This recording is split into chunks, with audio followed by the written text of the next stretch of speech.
Assalamualaikum warahmatullahi wabarakatuh. Salam sejahtera untuk kita semua. Salam Om Swastiastu, Namo Buddhaya, salam kebajikan. Baiklah anak-anakku, sekarang kita akan memasuki materi kedua, yaitu bab 2. Ingat 57, SMA 57, maju dan berprestasi. Visi 57, berakhlak, berbudaya, berprestasi. Tepuk tangan 57, religius, nasionalis, mandiri, gotong royong, integritas. Mari kita lihat materi kedua, menikmati cerita sejarah.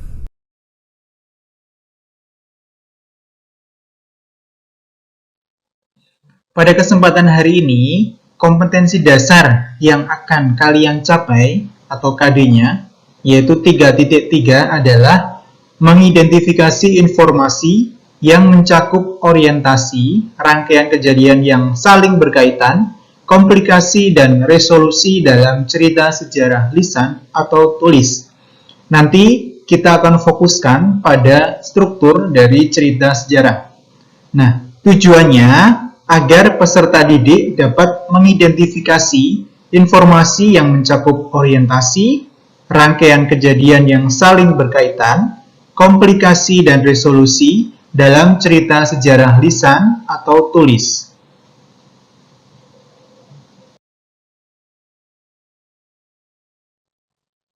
Anak-anak, Bapak di sini menampilkan sebuah gambar ya atau foto seorang pahlawan nasional.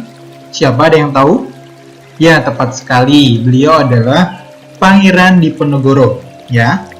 Pangeran Diponegoro adalah salah satu pahlawan nasional. Beliau dengan gagah berani melawan penjajah Belanda. Perang Diponegoro menjadi salah satu peristiwa sejarah yang terjadi di Indonesia. Cerita sejarah akan lebih menarik jika dikemas dalam sebuah karya sastra. Novel sejarah menjadi salah satu bentuk kemasan sejarah yang menarik. Apakah kalian pernah membaca novel sejarah? Pasti pernah dong anak-anak. Jadi pada bab ini ya, pada pembelajaran kali ini, kalian akan belajar teks sejarah atau cerita sejarah yang dikemas dalam bentuk novel ya. Tentu saja fakta sejarah dan imajinasi pengarang itu membuat kalian ya akan lebih tertarik dalam mengetahui sejarah Indonesia ya. Nah, ini perlu kalian cari nanti ya, siapa Pangeran Diponegoro itu, kemudian mengapa Pangeran Diponegoro berani melawan Belanda, lalu bagaimana Perang Jawa terjadi, kemudian bagaimana tanggapan kalian mengenai perjuangan Pangeran Diponegoro. Lalu, bagaimana tanggapan kalian jika kisah perjuangan Pangeran Diponegoro diceritakan dalam suatu novel?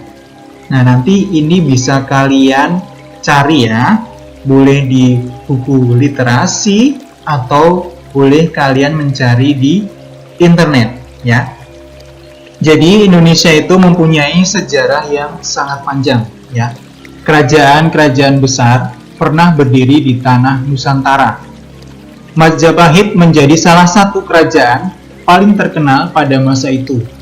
Setelah zaman Majapahit, muncul kerajaan bercorak Islam di Indonesia.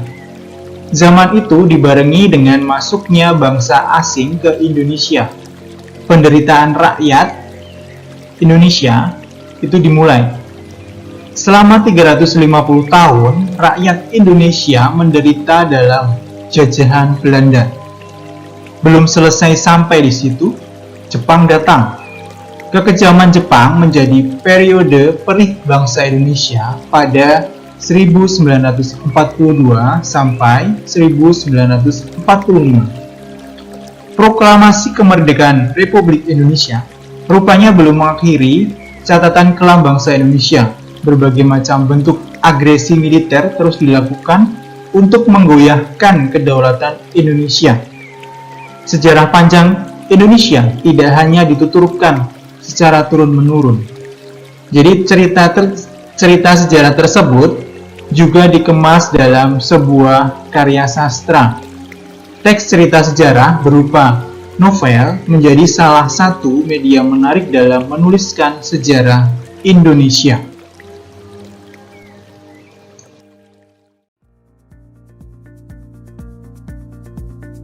Anak-anak, setelah menyimak penjelasan dari saya atau ilustrasi dari saya tadi terkait dengan gambaran cerita sejarah, pasti di benak kalian sudah tergambar apa yang dimaksud dengan cerita sejarah itu kan?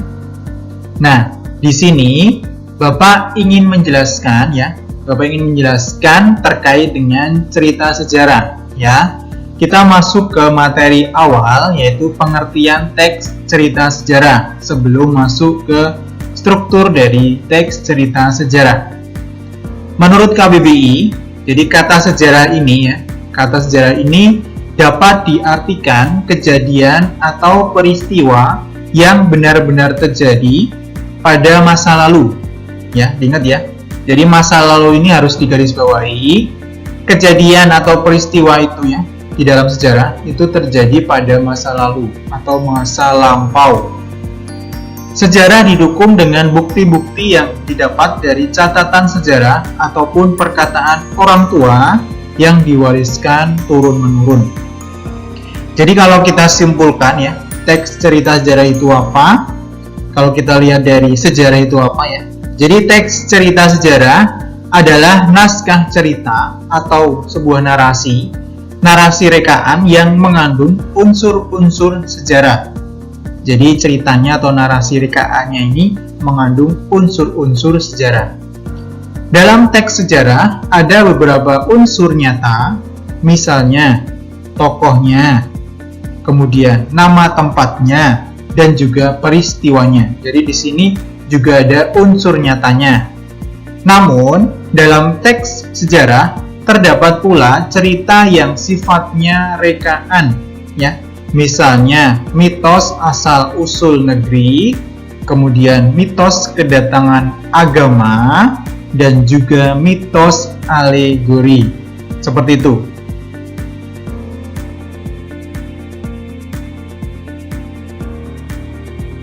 Kemudian kita lanjut ke ciri-ciri teks cerita sejarah ya anak-anak. Di sini Bapak menampilkan ada 4 ciri cerita sejarah ya yang harus kalian pelajari. Yang pertama yaitu menampilkan masa lalu ya. Yang pertama adalah menampilkan latar masa lalu. Jadi setiap cerita sejarah ya, novel sejarah atau cerpen sejarah itu biasanya menampilkan masa lalu. Jadi ceritanya itu flashback ya, mengambil latar waktu yang sudah terjadi ya. Kemudian ciri yang kedua disajikan secara kronologis. Nah, di sini maksudnya kronologis apa? Ada yang tahu? Di sini maksudnya kronologis adalah sesuai dengan urutan waktu. Ya, kronologis di sini maksudnya sesuai dengan urutan waktu. Jadi disajikan secara urut sesuai waktunya, ya.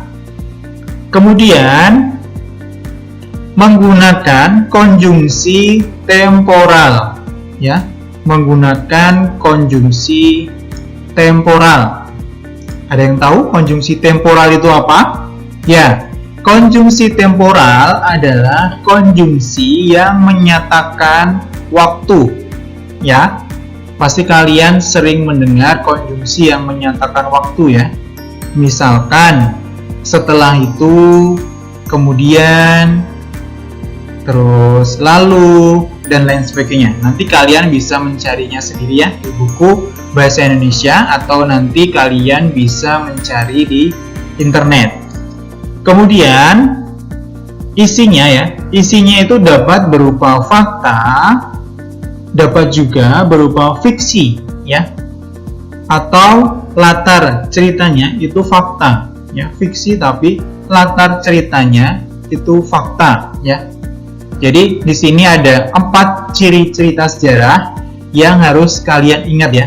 Yang pertama tadi menampilkan masa lalu ya, atau ceritanya flashback. Kemudian disajikan secara kronologis, jadi sesuai dengan urutan waktu. Kemudian yang ketiga, menggunakan konjungsi temporal atau menggunakan konjungsi yang menyatakan waktu ya. Dan yang terakhir adalah fakta ya. Isinya terkait dengan fakta dan juga bisa juga menggunakan fiksi. Jadi latar ceritanya itu fakta ya.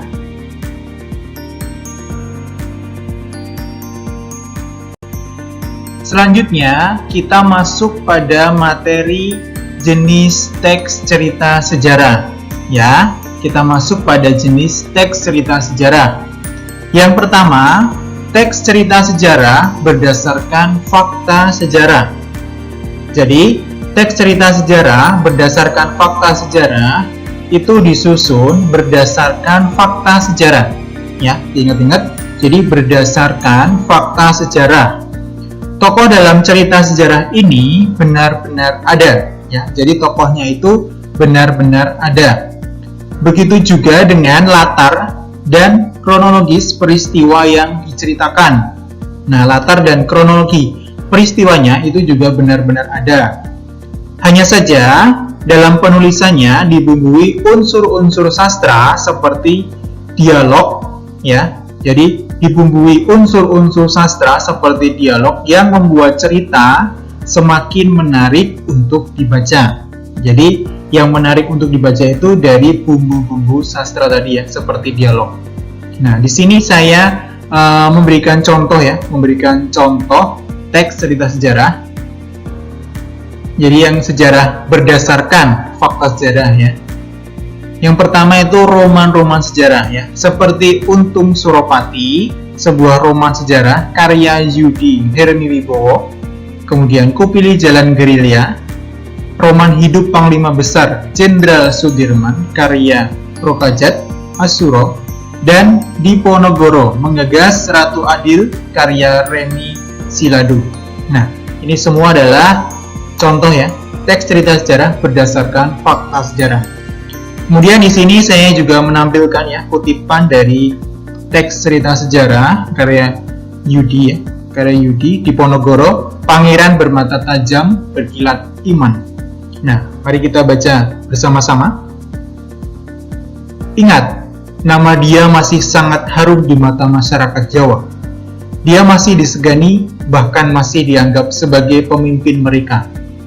Kalau kita semakin dalam menanam kebencian penduduk kepada Belanda. Betul juga, Jenderal, kata Clarence. Kolonel ini juga menyadari keletihan pasukannya yang mulai ogah-ogahan menjalankan perintah. Andai paksaan untuk menyerang persembunyian Diponegoro belum tentu berhasil karena semangat anak buahnya benar-benar drop. Jadi ini sedikit kutipan dari teks cerita sejarah yang berdasarkan fakta sejarah.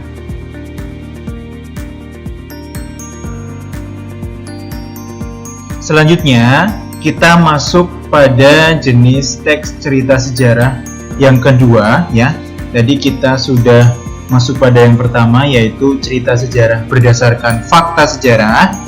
Nah, sekarang kita masuk yang kedua, yaitu teks cerita sejarah fiksi. Nah, apa itu teks sejarah fiksi?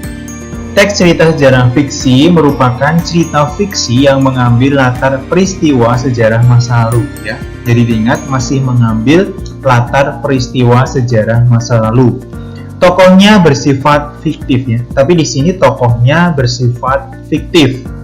Namun, latar dan waktu peristiwa sejarah yang dipakai berupa fakta sejarah ya. Jadi masih fakta sejarah, latar dan waktunya. Jadi peristiwa sejarah masa lalu disampaikan dalam rangka fiksi dengan tokoh dan cerita imajinatif ya. Nah, kemudian Bapak memberikan contoh ya di sini. Contoh cerita sejarah fiksi antara lain ada Lingkar Tanah Lingkar Air karya Ahmad Tohari.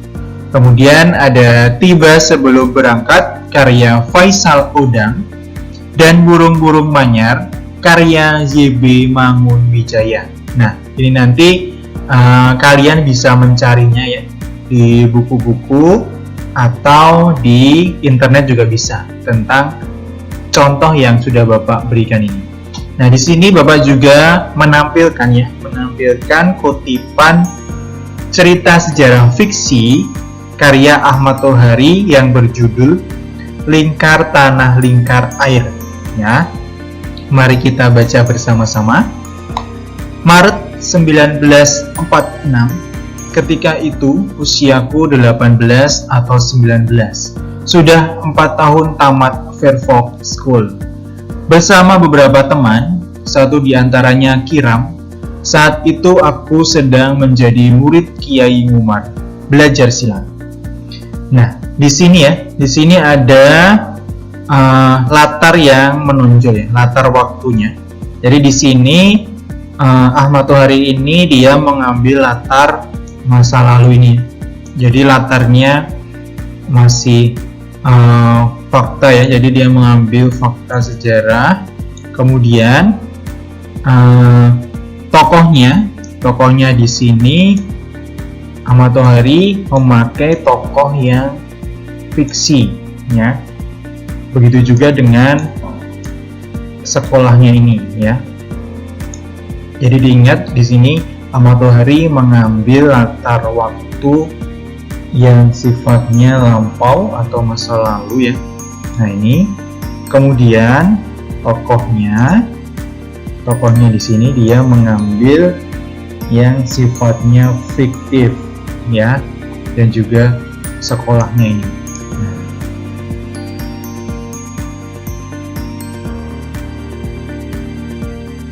Anak-anak, setelah kalian mempelajari jenis-jenis teks cerita sejarah, sekarang kita masuk pada fungsi teks cerita sejarah. Jadi teks cerita sejarah itu juga mempunyai fungsi yang dapat diambil oleh pembaca. Berikut beberapa fungsi dari teks cerita sejarah. Yang pertama, itu fungsi rekreatif. Apa yang dimaksud dengan fungsi rekreatif, anak-anak?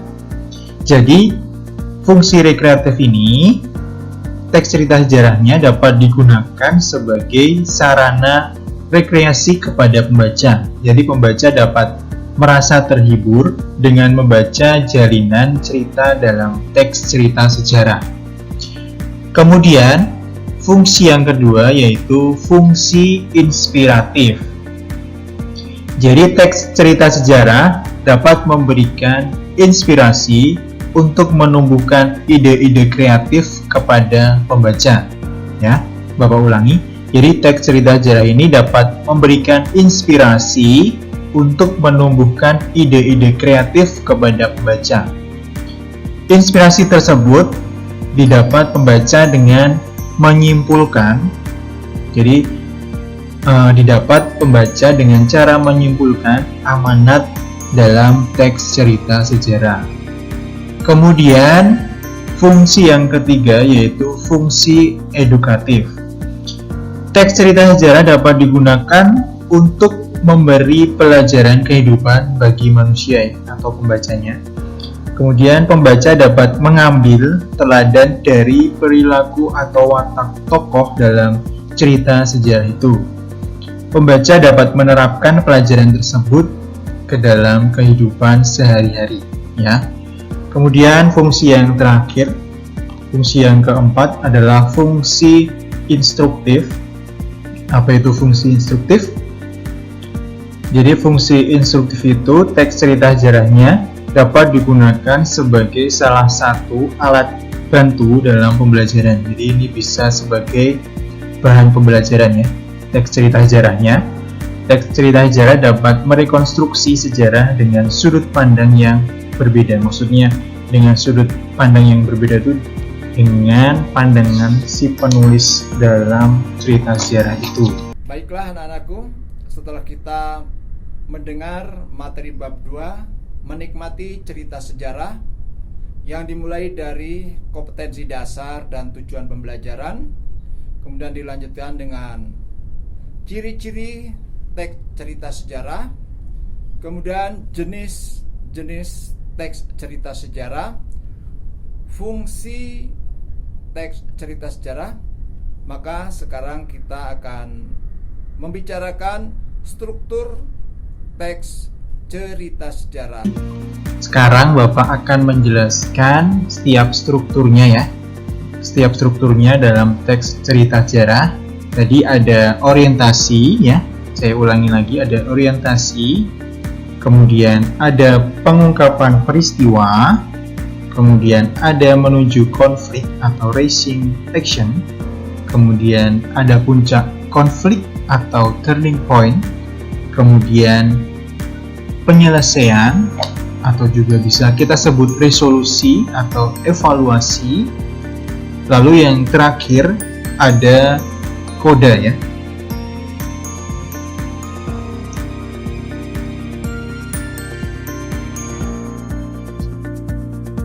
Untuk struktur yang pertama yaitu penjelasannya tentang orientasi atau exposition, atau bisa kita sebut pengenalan situasi di dalam cerita.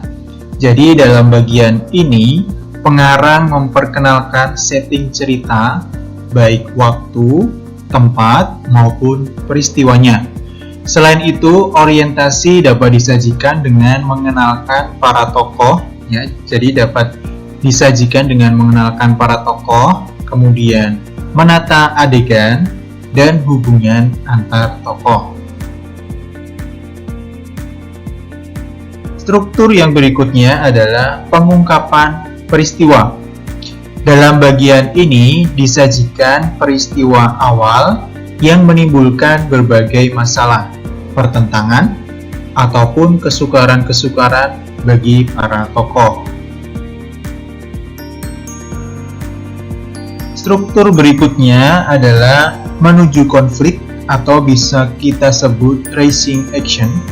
Jadi dalam struktur ini ya, terjadi peningkatan perhatian, kegembiraan, bisa juga kehebohan, ataupun keterlibatan berbagai situasi yang menyebabkan bertambahnya kesukaran tokoh. Ya, saya ulangi. Jadi dalam struktur ini terjadi peningkatan perhatian, kegembiraan, kehebohan, ataupun keterlibatan berbagai situasi yang menyebabkan bertambahnya kesukaran tokoh di dalam cerita.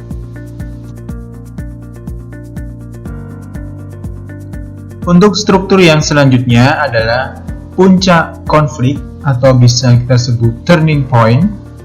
Jadi bagian ini disebut pula klimaks ya. Jadi bisa kita sebut klimaks. Inilah bagian cerita yang paling besar dan mendebarkan. Pada bagian ini pula ditentukannya perubahan nasib beberapa tokohnya. Misalnya, apakah tokohnya itu kemudian berhasil menyelesaikan masalahnya atau malah gagal ya. Jadi perubahan nasib beberapa tokoh di sini bisa tokohnya dapat menyelesaikan masalah atau bisa gagal ya dalam menyelesaikan masalah.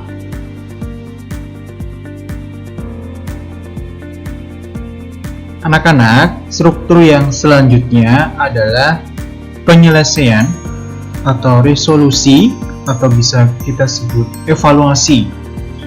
Jadi sebagai akhir cerita, pada bagian ini berisi penjelasan ataupun penilaian sikap ataupun nasib-nasib yang dialami tokohnya setelah mengalami peristiwa puncak itu.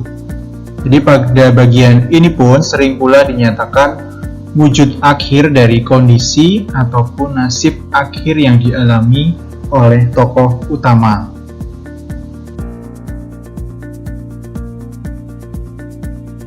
Selanjutnya, struktur yang terakhir adalah koda. Ya, struktur yang terakhir adalah koda. Jadi pada bagian ini berupa komentar terhadap keseluruhan isi cerita yang fungsinya sebagai penutup. Komentar yang dimaksud bisa disampaikan langsung oleh pengarang atau dengan mewakilkannya pada seorang tokoh. Hanya saja tidak semua cerita sejarah itu memiliki koda ya. Jadi tidak semua cerita sejarah itu memiliki koda. Bahkan ada yang menyerahkan simpulan akhirnya, jadi menyerahkan simpulan akhir ceritanya itu kepada para pembaca. Jadi agar pembaca itu dibiarkan untuk menebak-nebak sendiri penyelesaian ceritanya.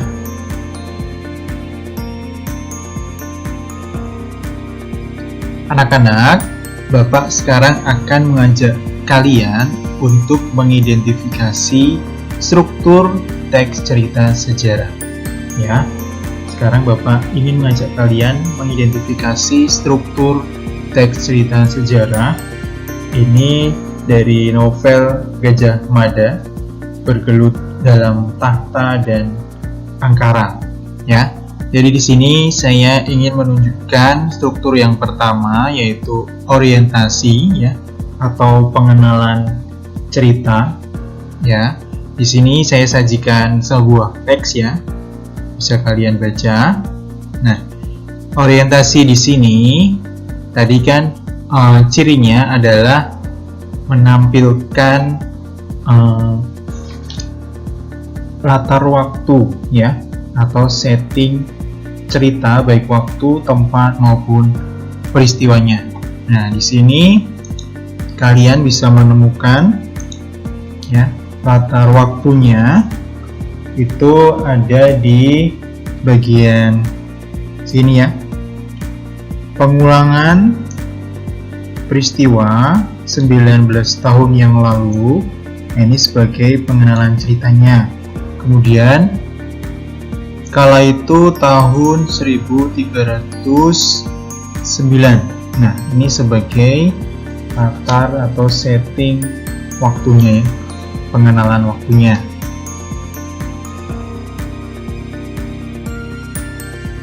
Kemudian struktur yang kedua adalah pengungkapan peristiwa, ya, pengungkapan peristiwa.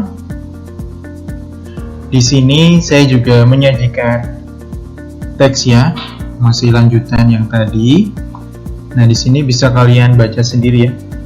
Nah, di sini pengungkapan peristiwanya, yaitu si penulis ini menyajikan peristiwa kematian Sang Prabu, ya, Kertarajasa Jayawardhana. Jadi kematian sang raja inilah yang menjadi penyebab munculnya permasalahan dalam cerita selanjutnya. Di sini tokoh utama adalah Gajah Mada yang mulai menghadapi banyak persoalan. Nah, di sini saya menggarisbawahi Sang Prabu Mangkat, ya. Tadi si penulis menyajikan peristiwa kematian Sang Prabu. Nah, ini Sang Prabu Mangkat. Maka di sini artinya meninggal, ya.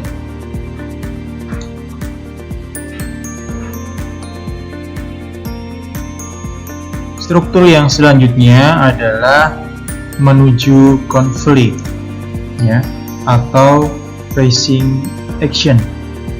Nah, ini saya juga menyajikan teks lagi, ya.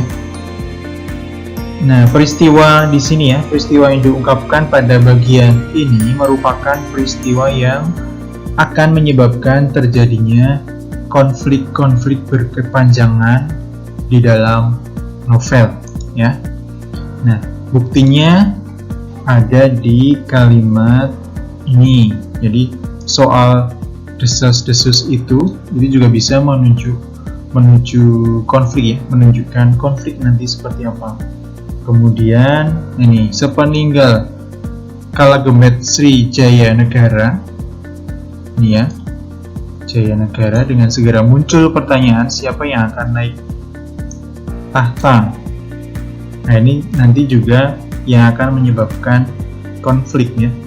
Kemudian ada lagi Pancaksara, bahkan melihat persaingan amat tajam, ya. Persaingan ini nanti juga akan menyebabkan terjadinya konflik yang berkepanjangan.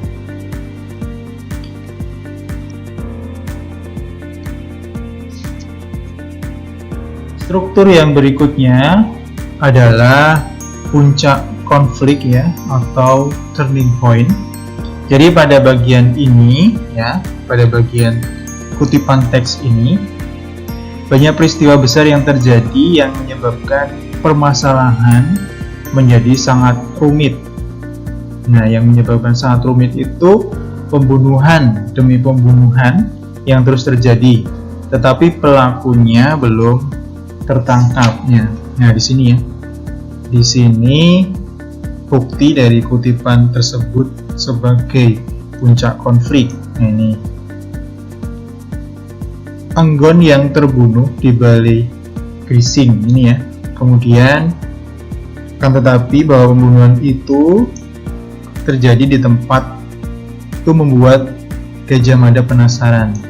Apalagi yang terbunuh adalah Ajar Langse yang belum lama berpapasan dengannya. Nah, ini belum diketahui pembunuhnya siapa. Tapi di sini yang akan menyebabkan konfliknya nanti yang sangat rumit.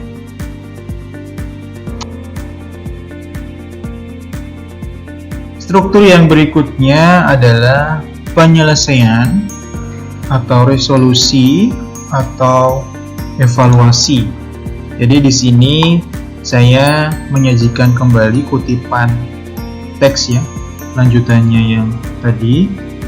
Nah, pada bagian ini ya, penyelesaian permasalahan atau konflik di kerajaan Majapahit dilakukan tokoh utama. Tokoh utamanya siapa? Yaitu Gajah Mada dengan menangkap semua pelaku kerusuhan ya. Jadi ini di dalam teks ini si tokoh utamanya menangkap semua pelaku kerusuhan ya. Buktinya ada di kalimat kedua ini. Ditangkapnya pemimpin. Nah, ini ditangkapnya pemimpin orang-orang yang berniat melakukan makar dengan cepat dan menyebar. Kemudian ada lagi di sini pimpinan pemberontak yang tertangkap di Karangwatu. Nah, ini sebagai penyelesaiannya dari konflik-konflik tadi, yaitu ditangkapnya semua pelaku kerusuhan. Struktur yang terakhir adalah koda ya. Ini struktur yang terakhir. Nah, di sini saya juga menyajikan teks kembali ya, kutipan teks kembali. Jadi pada bagian akhir cerita ini ya, penulis memberikan pernyataan tentang semua peristiwa yang terjadi dengan kalimat penutup. Jadi sang waktu pula yang menggilas semua peristiwa menjadi masa lalu.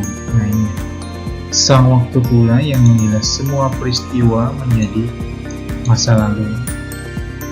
Setelah mendengarkan materi bab 2, silakan materi bab 2 dianalisis langsung di kolom komentar YouTube berikut ini. Demikian